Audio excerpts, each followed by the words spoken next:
Alors aujourd'hui, je vous présente Laurence Simon, qui est thérapeute à Chagny. Et elle est spécialisée dans les thérapies brèves. Donc elle va vous expliquer en 2 mots ce que c'est. Facile, pas trop technique l'explication. Okay. Et alors pourquoi est-ce que je vous présente Laurence? Parce que Laurence va intervenir dans le séminaire que l'on organise pour le mois de mai, le week-end de l'Ascension. C'est un séminaire qui s'adresse aux personnes qui ont envie de faire de la tapisserie de siège et notamment qui envisagent une reconversion professionnelle et qui ne savent pas forcément par quel bout commencer. Et quand on crée un projet de reconversion professionnelle et même qu'on a dans ce projet l'intention de faire la création d'une entreprise, on peut parfois être complètement paniqué par les choses qu'il y a à faire. Et notamment, passer du salariat à l'entrepreneuriat, ça peut paraître une montagne. Donc, Laurence, elle a des astuces pour organiser les choses et faire baisser la pression. N'est-ce pas, Laurence ? Enfin, oui, je pense. En tout cas, j'ai une panoplie d'interrogations, de questions à poser. Voilà. Du coup, je lui ai proposé de nous parler de ce problème des peurs. Hein, c'est ça que je t'ai dit, des peurs et comment est-ce qu'on peut gérer quand on a un projet de reconversion professionnelle, notamment pour devenir tapissier. Mais je pense que ça peut s'appliquer après à toutes sortes de projets. Oui, bien sûr. Et donc voilà. Alors, elle a préparé quelque chose pour vous expliquer tout ça. Alors, si tu viens me voir et que tu me dis, voilà, j'aimerais bien faire cette formation de tapissier, mais en fait, j'ai la trouille, j'ose pas me lancer, ça me fait peur. Déjà, je dis que c'est normal et c'est plutôt sain, c'est même carrément sain d'avoir peur, parce que si on n'a pas peur, on prend des risques inconsidérés. Mmh. Et puis... Et donc, ça veut dire quoi? Ça veut dire que la peur, ça peut être au contraire, plutôt que quelque chose qu'on doit nous laisser nous emporter, il faut la considérer et se dire que c'est au contraire un moteur. Alors, il faut en tout cas la considérer et faire en sorte de trouver exactement ce dont on a peur. Voilà, parce que c'est légitime d'avoir peur et cette peur-là, elle dit que effectivement il y a des risques. Et donc en fait, pour prendre une décision de se lancer ou pas, c'est une question d'évaluation des risques. Et donc moi, je poserais la question de si tu te lances là-dedans, qu'est-ce que tu as à perdre? Parce que en général, quand on se dit j'ai super envie de faire ça, je suis très enthousiaste et tout ça, on sait on a une idée de ce qu'on va gagner en le faisant. Par contre, si on n'arrive pas à se lancer parce que quelque chose bloque, on a trop peur pour se lancer, c'est qu'on a quelque chose à perdre. Donc, je pose la question j'aide la personne à répondre à cette question, mais en fait, si je me lance, qu'est-ce que j'ai à perdre? Alors, après, dans ce genre de configuration, en général, les personnes ont souvent peur d'abord de l'échec, c'est-à-dire de se lancer, de mettre tout dans un projet, et puis pour finir que ce projet échoue. Et alors, ils ont aussi parfois peur, ils peuvent aussi, par exemple, avoir peur du jugement des autres. Et ces 2 peurs-là sont même liées entre elles, c'est-à-dire qu'après, les gens arrivent en disant, j'ai peur de me lancer, parce que j'ai peur d'échouer, et puis en plus, si j'échoue, comment je vais justifier d'avoir échoué? Okay? Et donc là, on se retrouve avec des personnes qui parfois se mettent une pression monumentale et qui prend la forme, pour faire court, qui prend la forme de je n'ai pas le droit à l'erreur, j'ai pas le droit d'échouer, je ne peux pas échouer. Et donc, moi, je prends la question dans l'autre sens, je dis j'accompagne la personne pour qu'elle se fasse une représentation de si j'échoue, qu'est-ce qui se passe? Parce qu'en fait, bien sûr, quand on se lance dans un projet comme ça, évidemment, l'échec, il peut arriver. C'est quelque chose qui est tout à fait envisageable. Donc, ça sert à rien de dire, non, mais t'inquiète pas, tu vas réussir, parce que effectivement, je peux aussi échouer. Mais la question pour pouvoir décider de faire ou de ne pas faire, c'est en fait l'évaluation des risques. Et donc, dans l'évaluation des risques, il y a l'idée que si j'échoue, prendre en considération la possibilité d'échouer, et qu'est-ce qui va advenir de moi si j'échoue? Bien sûr, ce sont des représentations que la personne se fait avant d'avoir commencé, mais avant d'avoir commencé, tout est une question de représentation. Donc c'est très important de savoir qu'est-ce que j'ai à perdre en le faisant, et si j'échoue, qu'est-ce qui se passe pour moi? Et puis, une autre chose aussi, c'est que, du coup, là, on a une alternative. La personne peut se dire, ok, si je ne prends pas, si je ne me lance pas, Je reste dans mon cocon chaud douillet, ou à peu près chaud douillet. Et là, également, qu'est-ce que j'ai à perdre en faisant ça? Parce que, à la question, qu'est-ce que j'ai à gagner à rester dans mes pénates, tout le monde est capable de répondre. Par contre, c'est plus difficile de répondre à la question, mais si je reste, si je ne fais rien, qu'est-ce que je perds? Qu'est-ce que j'ai à perdre? Donc, on a deux plateaux de la balance sur lesquels il n'y a pas les choses qu'on a à gagner, mais les choses qu'on a à perdre. Voilà. Et dans les deux cas, en fait. Ben dans les deux cas, qu'est-ce qu'on a à perdre à faire la chose et qu'est-ce qu'on a à perdre à rester dans la situation? Exactement. Donc j'accompagne les personnes pour éclaircir ça, et après à elles de prendre une décision de faire ou de ne pas faire, mais d'une certaine façon en ayant envisagé le pire dans les deux situations. Ok. Et puis alors après ta question, en y réfléchissant, je me suis tout de suite m'est venue l'idée que en fait souvent cette histoire de choix difficile à faire et de se lancer, il arrive assez souvent que les personnes aient quelque chose qui ressemble au syndrome de l'imposteur. Alors, le syndrome de l'imposteur, c'est ce qui me fait douter de mes capacités, déjà, et aussi ce qui me fait penser que je ne suis pas à ma place, je suis illégitime là où je suis, et dans ce que je fais, et dans ce qu'on me demande de faire, etc. Et puis, évidemment, donc je suis illégitime, et bien sûr, j'ai peur d'être démasqué. Alors là, c'est terrible, le syndrome de l'imposteur, parce qu'on est complètement coincé. Et donc là, en général, les personnes, ou bien, du coup, elles cherchent la perfection, c'est-à-dire que je ne me lance pas tant que je ne suis pas sûre que le truc est absolument parfait, sauf que la perfection n'existe pas, et que donc il ne sera jamais parfait. Et du coup, là, je tombe dans la procrastination, c'est-à-dire que je repousse tout le temps le moment de me lancer pour de vrai. Voilà. Et donc là, on a des personnes qui sont complètement coincées.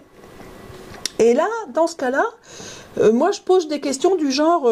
alors, quand je dis pose des questions, c'est-à-dire que je mets ça sur la table, et puis après, à la personne de réfléchir et de... Voilà. Bon. Oui, c'est pas un interrogatoire que tu fais. C'est une conversation que tu enclenches avec les gens et qui va après c'est ça aussi la thérapie brève, c'est aussi que après ça va entraîner des actions possibles à faire. C'est-à-dire que pour répondre à la question, en général, les personnes peuvent pas répondre comme ça, tac, à la question, sinon ils seraient pas là. Et du coup, je leur donne des exercices à faire entre les deux séances. Quoi comme exercice ? Par exemple, la personne qui croit que c'est une imposteur, je vais lui dire ok, après tout, pourquoi pas, ça existe les imposteurs. Ouais, donc peut-être qu'on a affaire à un imposteur. Okay, donc je vais lui dire bon, d'accord, partons du principe que vous êtes un imposteur, et du coup, est-ce que vous pourriez me donner des exemples ? Est-ce que vous avez des preuves de votre imposture ? Voilà, exact. Alors bon, la plupart des personnes disent non. Ah bon, d'accord. Et donc je leur dis, déjà, il faudrait la prochaine fois que vous ayez récolté le maximum de preuves que vous êtes un imposteur. Et puis après, je lui dis, mais en fait, ça veut dire quoi ? Ça veut dire que si vous n'avez pas de preuves, ça veut dire que personne ne vous a renvoyé l'idée que vous êtes une imposture. Personne ne vous a jamais dit, qu'est-ce que tu fais là ? T'es pas légitime, tu sais pas faire ou je sais pas quoi. En général, les personnes disent non. Et donc là, je dis quelque chose du genre, en fait, ok. Donc c'est que, comment est-ce que vous faites pour que ça se voit pas ? Voilà. Donc c'est aussi tout des questionnements un peu recadrant ou un peu de traviole, je sais pas trop comment dire, voilà, mais qui confronte la personne à ce qu'elle croit d'elle-même. Voilà, c'est ça. Voilà. Et donc, et puis par exemple, une autre question, c'est si vous étiez vraiment un imposteur, qu'est-ce que vous feriez ? C'est un imposteur, qu'est-ce qu'il fait ? Et donc, est-ce que ça vous le faites ? Voilà, des questions de ce genre. En fait, pour relativiser l'imposture et pour que la personne arrête de se mettre la pression, quoi. Parce que en même temps, il y a toujours un moment dans la vie, mais quel que soit ce qu'on est en train de faire et quel que soit le rôle qu'on a, même avec son conjoint ou avec ses enfants, il y a toujours un moment où on joue un peu la comédie. Donc imposture, on peut aussi l'être, on l'est toujours un peu quand même. Hein. Du coup, l'idée, c'est de faire redescendre la pression par rapport à ça, quoi. Oui. Et faire comprendre que finalement, c'est un questionnement qui est finalement normal. Absolument, absolument. Parce que mais oui, mais évidemment, parce que c'est ça. Tout à l'heure, je te disais, avoir peur, c'est normal et c'est sain en fait. Mais douter de ses capacités, c'est sain aussi. Parce que ça va m'éviter de me jeter la tête la première en croyant que je sais tout. Parce qu'on sait tous que celui qui croit qu'il sait tout, en fait, il sait rien. Okay, donc, douter de ses capacités, un peu. En fait, tout mon accompagnement consiste à enlever tout ce qui est en trop, dans la peur, dans le doute de soi, dans la non-confiance en soi, pour garder ce qui est nécessaire à avancer, pour garder ce qui va servir à ne pas prendre des risques inconsidérés. Et donc à réussir en fait. Oui. Parce que en fait dans l'accompagnement, tu gardes toujours en ligne de mire l'objectif de la personne. Alors ça, oui. L'objectif, c'est alors ça, du coup, ça me permet aussi d'expliquer qu'est-ce que c'est que la thérapie brève. Ouais. En tout cas, celle que je pratique, qu'on appelle aussi, même s'il faut pas employer des mots compliqués, c'est de la thérapie systémique et stratégique de l'école Palo Alto. Et donc, ça, c'est quelque chose qui est vraiment centré sur le présent et sur l'objectif aujourd'hui, maintenant, avec lequel la personne vient.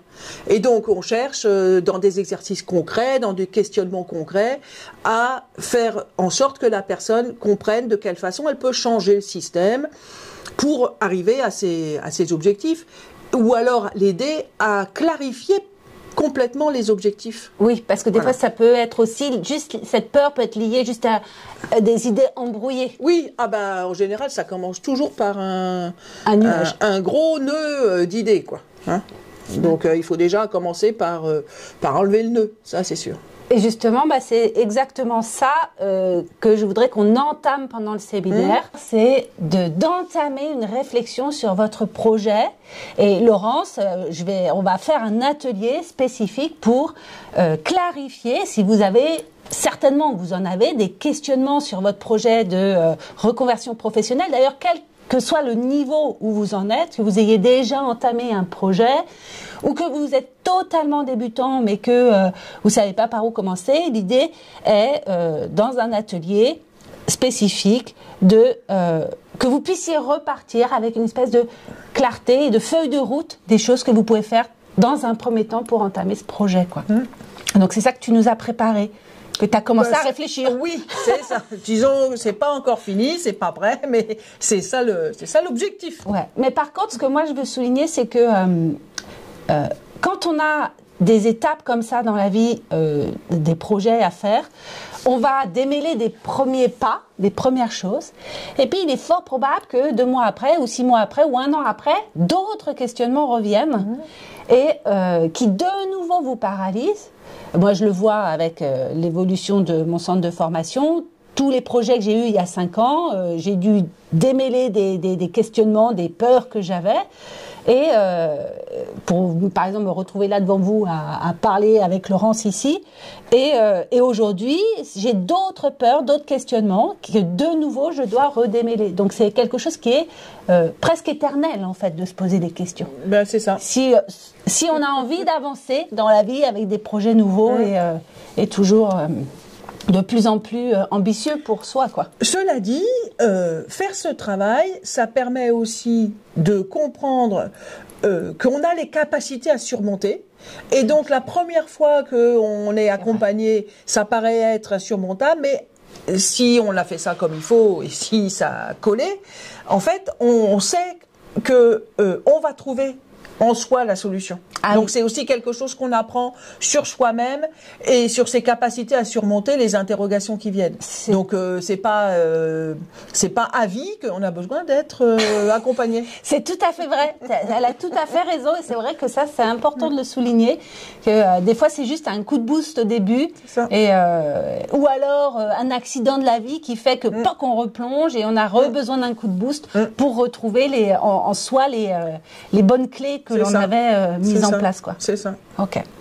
Donc voilà. Donc si vous avez envie de rencontrer Laurence, vous pouvez la voir dans son cabinet à Chagny. Et puis sinon, ça sera au séminaire au mois de mai.